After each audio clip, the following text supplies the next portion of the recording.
Seamless experiences in the cryptocurrency space are paramount to onboarding the next billion users.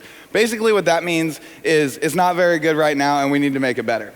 From the ease of use of converting fiat to crypto and back again, to supporting new trends in industries through non-fungible tokens, something that Megan will tell us a good amount about, something also that Binance is now actively driving forward from both sides. They're also, a couple fun facts here, the largest exchange in the world in terms of daily trading volume of cryptocurrencies. It was founded in 2017 and is registered in the Cayman Islands, just like most of my bank accounts. Binance was founded by Changpeng Zhao, a developer who had previously created high-frequency trading software and decided that they actually wanted to do something good for the world. Our guest today, Helen Hai, is a senior VP at Binance. Get ready, she wears a lot of hats. She manages various functions, including head of global fiat business, so she's in charge of the real money, head of NFT, so she's in charge of the apes, fan token, so she's also in charge of the things that they do with random teams, and charity, because she's just a good person. I'm convinced that she runs Binance based on that description. It's a lot of hats, like I said. Helen is joined by the one and only Megan Nielsen, AKA Crypto Megan, to moderate the conversation. This should be a good one. Megan was telling me earlier that her Bored Ape was stuck in cold storage and she wasn't able to access it and it was causing problems for her. So the seamless conversation should start hopefully with her complaining about something. Let's jump into it, folks. Hello, it's so good to see all of you today.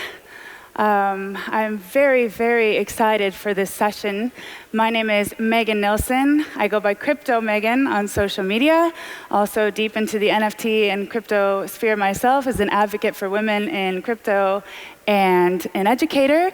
It is my honor and pleasure today to host such a wonderful and inspiring woman as Helen Hai, the Senior Vice President of Binance, Global Head of Fiat Business, Head of NFTs, and Charity. Helen, it's an honor to be hosting today. How are you feeling? Likewise, Megan, it's great meeting you, and actually it's also my great pleasure to be in Money 2020, meeting all of the people here. Yeah, it's so special to be able to address these topics with such an industry leader as yourself and get your views on these topics. So let's jump right into it. Helen, what do you think about Bitcoin and crypto? Do you think Bitcoin and the blockchain have value? That is a great question. I think the answer I want to give is definitely yes, and I'm going to explain two layers why actually blockchain has a value and why we need to really spend time and effort on this. I think the first thing we need to look at, human beings, we have been searching for good society since at the beginning. Today we are seeing the war in Ukraine and Russia. So actually if we look at the human history, whether it's a communist, capitalism, socialism, they all started with good intention. What really went wrong? Actually, it is the human nature. When a group of people, they started getting power, things started to go wrong. So today, if we're really talking about global governance, I think we need to realize something in our human history. There's issues actually with human nature. That's actually the fundamental problem in governance. So what actually technology can help us? So we're getting into a year people have to work with technology. This is why I'm so passionate about blockchain, because the nature of the technology itself, transparent, trackable, in a way is a new discipline to complement actually the human nature into a new model of governance. And this is something that's very important. And I also want to put this elaborate into a bigger context. I think today maybe we are looking at the financial situation for Money 2020. We're thinking, are we in financial recessions? In my personal opinion, financial recession sometimes happens, every decade. And then we will come out of a financial recession, in 1 or 2 years' time. Right. But today, I think in our generation, if we really look at the world, probably it's just beyond financial recession. we are in a geopolitical recession. Yep. And when there is a geopolitical recession, actually the impact is one generation and it's decades. And that's the issue we have to really reflect. It's not just a financial issue we are looking at. We need to look at the system, the fundamental model of governance. This is something I think ultimately why this blockchain is going to stay, because actually that is the remedy of the future governance. So Absolutely. that's the number one layer I want to mention. And then putting that layer into more context, I think let's also looking at economic transformation, since we're talking about money here and Right. economic transformation. Post-Second World War globally, there's about 200 developing economies globally. But in reality, there's only 13 economies actually moved from lower income status to higher income status. And out of those 13 economies, 8 of them are in Europe. The original GDP gap is small. The other 5 are in Asia. If you look at how did those countries becoming jumpstart of their economic transformation, it is because during the second industrial revolution, post-Second World War, during industrialization, those countries, like the Asia Four Tigers, they will capture the opportunity of industrialization. They created millions of jobs for the people in the bottom of the pyramid. Right. That is the jumpstart of those poor countries' economic transformation. So that actually, the second industrial revolution really brought values into our human history, because millions of people have been actually lifted out of the poverty. Right. And then let's look at what happened in the past 20, 30 years. In the third industrial revolution, which is internet-based, if you look at the world, yes, we're celebrating the technological advancement, but if you look at the world globally, there's a huge issue. Right. 1% of the population is started holding 90% of the global wealth. The world didn't become a better place. And this is what I think when internet was invented, the original purpose has never been to letting a few large corporate or a few individual to benefit on that. It's actually trying to having the free transfer of information. That's the original Absolutely. intention of internet. But what happened in the last 30 years, I think there is an information asymmetry, and certain individuals, certain corporates able to take the advantage of that information, able to making a different kind of distribution model, to benefit the top layers. Right. So now I think we need to really think, as a mother, of children, I need to think, as our generation, what is our purpose? We need to think, what's the world we are going to leave behind for our future generation? And that's why if we are trying to shape the fourth industrial revolution using blockchain, and that's something we really need to think that deeper. So for me, I think the ultimate goal of blockchain is free transfer of values. That's and this amazing. is so powerful. And then this is building on top of the free transfer of information. And then I think as shapers, it's very important, for all of us to understand, decentralized, to really thinking about what's the distribution model of the profit in this round, how to not to make the same mistake we made in the last 30 years, making the world a better place is so important. And this is something personally I really find, passionate. Yeah. Being, in Binance trying to shape where the industry trying to go. Absolutely, and Binance is an industry shaper, as you are yourself.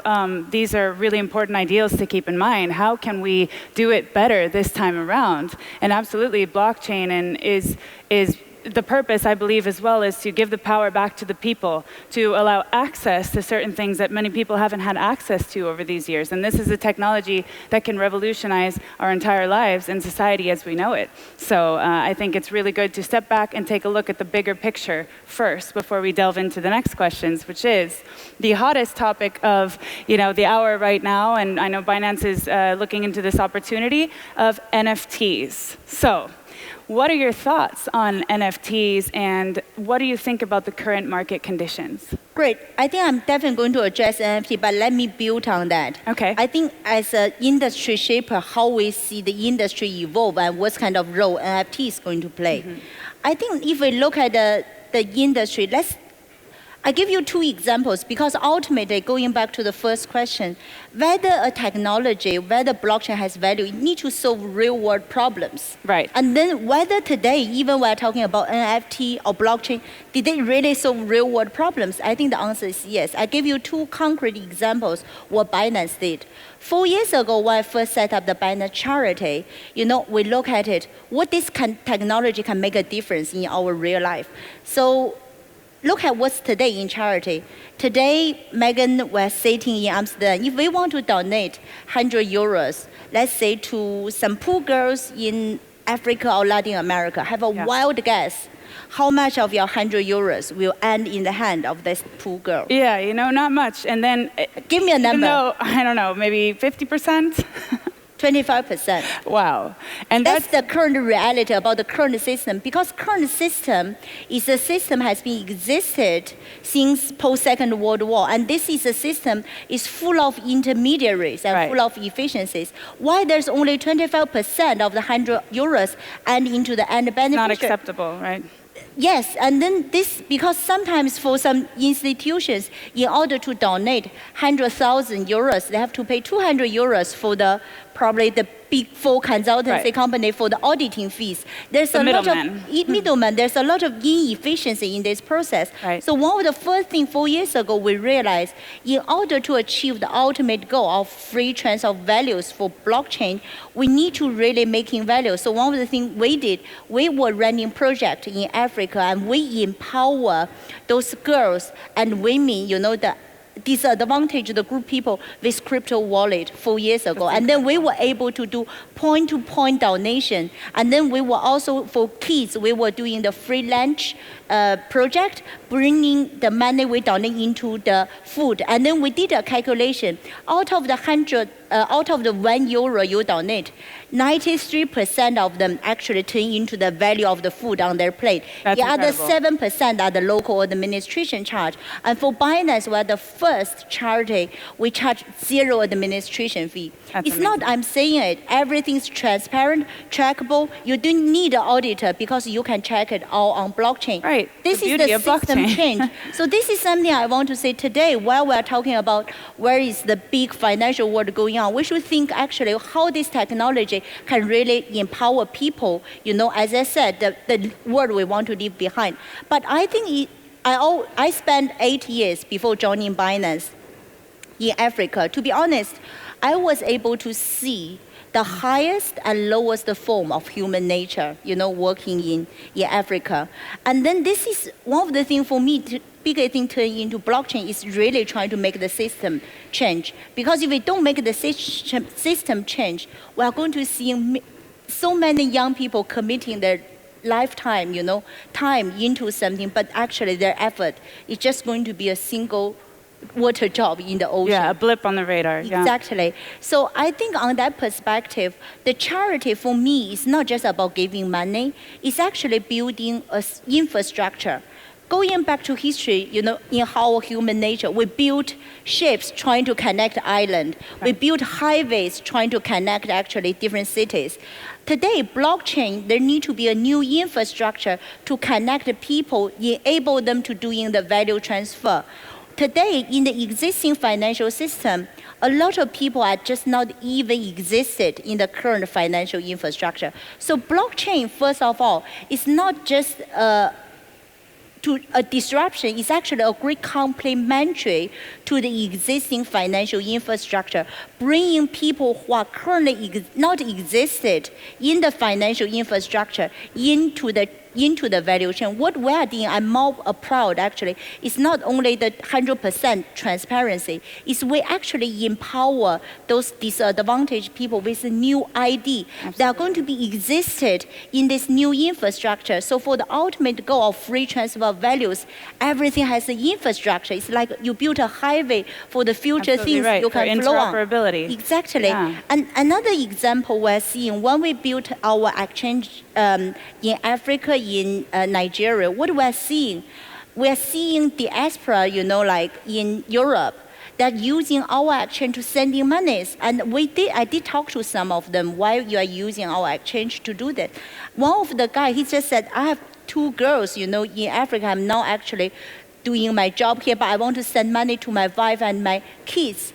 But I don't want to pay 15% of the money I send to Western Union in the middle. That and then because issue. they live in the village they don't have a bank, Western Union, they need to use an intermediary, taking them weeks, also need to pay administration costs, and then to getting the money he want to actually transfer back. Right. This is, I think, there is currently a lot of areas, I think, for remittances, for payments. Actually, blockchain can make it far more efficient Much more and efficient. efficiency. And this is the true value, I think, Right. as an industry shaper, we need to think, how to really bring in values to the end beneficiaries. Yeah, we need to understand how this technology can be used to make our lives better and more meaningful and more impactful. And I like the word you use about empowering. This movement is empowering in itself. It's empowering to women, it's empowering to the unbanked, it's empowering to everyone in everyday life because of those transactions that you talk about, the remittances that you have to pay so many fees for, the middlemen,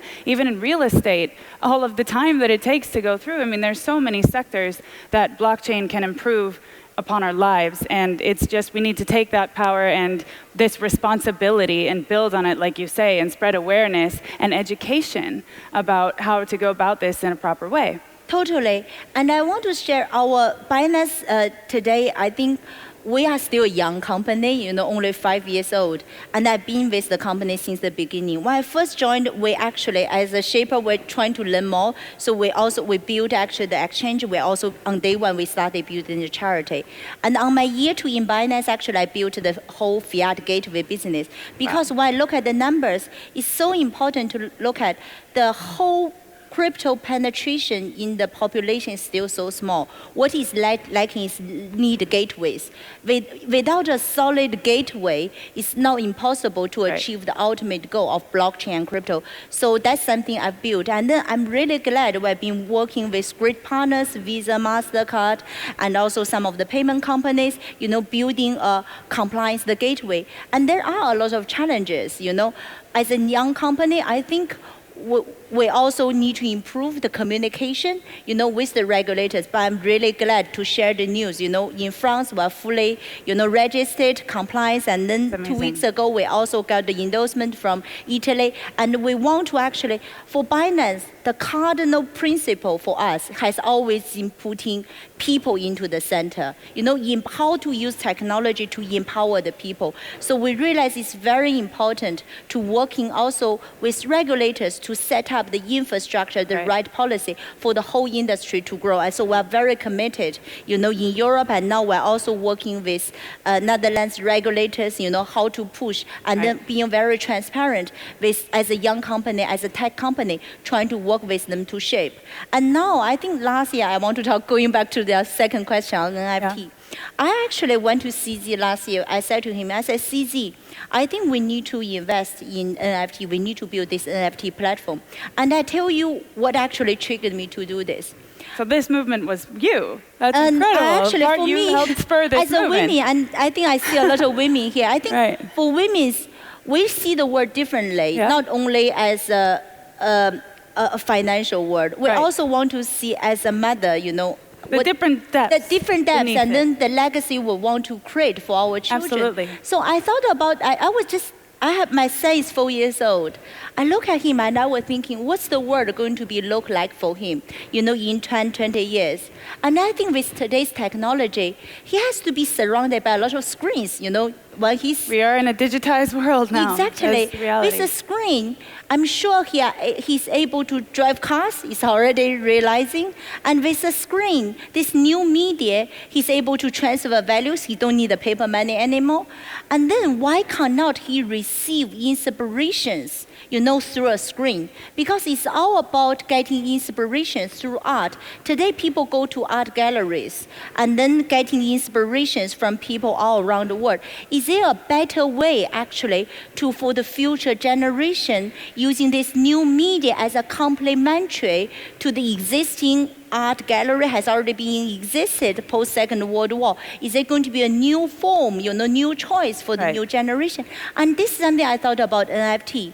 And then I dip further, and I want to understand the currently art business model. And Right. I've learned something. I learned if I want to become an artist, first I need to find an art gallery to appreciate me. Right. Then I have to commit 50% minimum of my 10 years future earning to an art gallery, have a deal with them, and they started to exhibit my art around the globe. And then they started, that might be my first pass to thinking about becoming an artist. Right. That's very difficult. Everything but the art. You're actually thinking about all the things around it. Like, do I The comply with infrastructure. what they want? The infrastructure. How do I? Yeah, the It's tough. existing financial model in the art industry, and the same question going back to whether charity payment. This is an industry full of intermediaries. Yeah. Is the art creator and beneficiary really getting the maximum value out of it? The answer is clearly no. So this is something really triggered me. Why would people, have to have that deal with the art gallery? Why can't people just actually bring in their inspiration on a platform, letting the people accept them and actually value them, and Right. the user, the buyers value them, instead using the intermediary to value them. And also this is the maximize. So for me, I thought technology should also as a tool to create values. So that's why what I see, NFT should becoming a tool as the technological renaissance for art and inspirations. Because today with our platform, anybody, you can become an artist. Yeah, it We puts the have- power back into the creator's hands, right? Into the artist's hands. Totally, and this is exactly, we're having a Latin American artist, young, like 25 something. He was suffering to feed himself, previously as a street artist, because he cannot find any deal with any art galleries. But then he learned how to use NFT to create his own art. And then he started selling his art on our platform. And his art actually, nobody has been selling, started with 1,000, then 5,000, then 10,000, then went to even 50,000. So he actually got a lot of money through this. Yeah. What really impressed me is he did not use the earnings to buy a car. And he did not use that to buy a house. He actually set up a small school because he understands how hard it's being a street artist. Right. He actually bringing more artists, young people, training them how to actually create NFTs. And this is, for me, as I said, this is the ultimate goal NFT should achieve.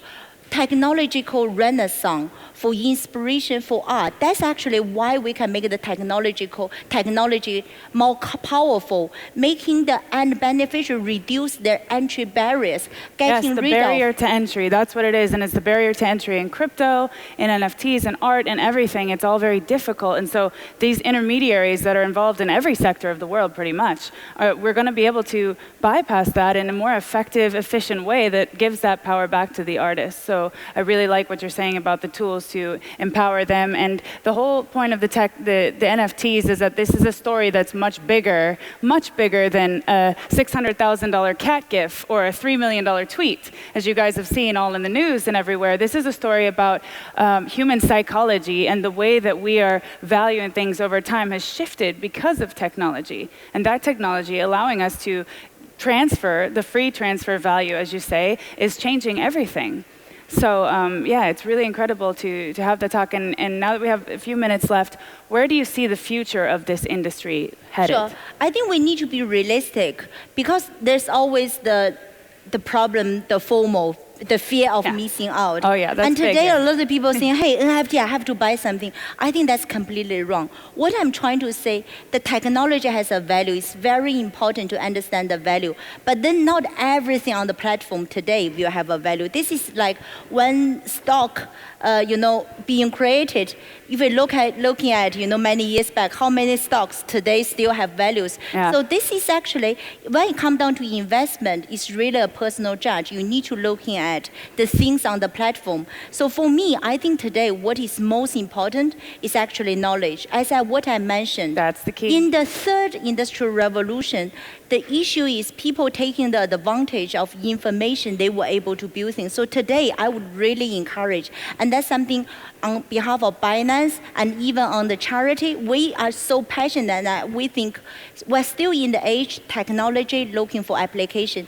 Empower the mass population with knowledge is the key actually for the industry to prosper. Yes. And then that's why we have the Binance Academy. We had more than 400 courses to teach people what is blockchain, what is BTC, and what is NFT. So I think we want to do more of that. And we also personally, I'm very passionate to empower women and the disadvantaged population. We want to run even special courses, for women, how to empower them using NFT to generate a new economy. Yeah. So I think something I'm truly passionate about. And then I want to also work with a lot of the senior leaders, from other organizations, how we can really commit, to doing more education, sharing information transparently to the mass population, because this is the role actually for a shaper. Yes. We need to think, where's the common future we want. I think ultimately, technology, I think, should become the best complement of human nature. It should actually inspire us for compassion, stewardship, leadership, and inspiration. And give us happiness, right? Totally. Absolutely. And so that's what it's all about. So we need to focus on education because we're all starting from scratch. This is a movement, a new movement, and we need to learn as much as we can about it and take the responsibility on ourselves as industry leaders and industry shapers to spread that knowledge and empower the people who previously in other sectors or other decades haven't been so seen, and empower those women. And you are such an inspiration to women around the world, to tech leaders around the world. You've done such an incredible job with Binance and all of the initiatives and the charity. So I just want to thank you so much for having this conversation, and I really look forward to future conversations and everything that Binance is setting up for the future. Thank you very much, Megan. And I think as Binance was still a young company, there's a lot of things we can learn from the existing community and also the financial system. And then I want to thank you for our partners, trusted us, working with us. And I will end this session maybe with something Nelson Mandela once said: "It's always impossible until it's done." I look forward to work with all of you to move from that vision to action, dreams to reality. Thank you all. Thank you.